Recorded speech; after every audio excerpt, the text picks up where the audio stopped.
Training Video 1, Part 2.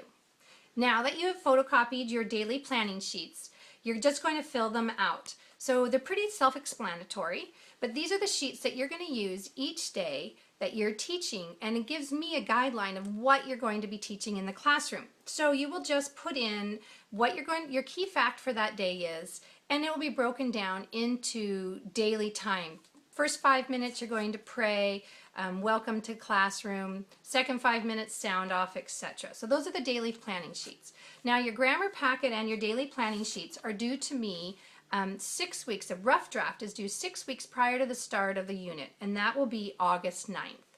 And I'll go over them and sit down with you and we'll discuss them and come up with any ideas or addings or changings we might need to do, and then I'll hand them back to you and you guys will update them and get everything all ready to go 2 weeks prior to the start of the unit. So 2 weeks prior to the start of the unit, you'll be completely ready to teach. You'll be ready to go. I will have your daily planning sheets and I'll have your grammar packet, and that date is September 6th. So by September 6th, you are free and clear and ready to do your teaching. The one thing else that you'll have up on the Big Tent website will be a daily teaching pattern. The daily teaching pattern basically just goes over what you'll be doing each day.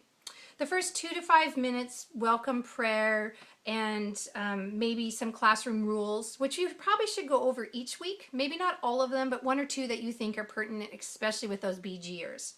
The second thing you're going to do is probably your memory work, sound off. Fun ways to do sound off, have them all do it together, have the boys do half, girls do half, stand up, sit down, different ways, but fun ways to get them to do the sound off.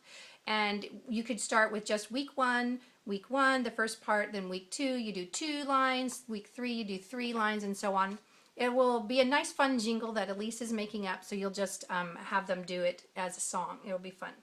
The next thing you're going to do is maybe any kind of presentations you're having the students come and do. So maybe 5 minutes to do presentations. And next you're going to do your teaching presentation. Again, a teaching presentation for the grammar level is very short and very interactive, very fun, very vivacious.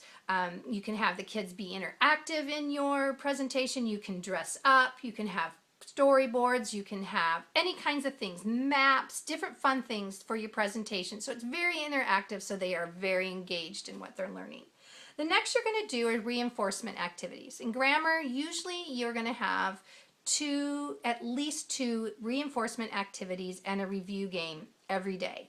Those reinforcement activities are going to be fun, hands-on types of things to make what your key fact is come alive.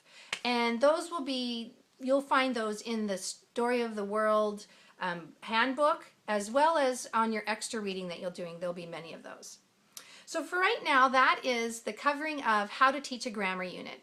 There'll be more future lessons on how to do hands-on and how to do your reinforcement activities, and at that point you'll be able to engage a little bit more and learn a little bit more of how to make your classroom time come alive. Good luck and have fun.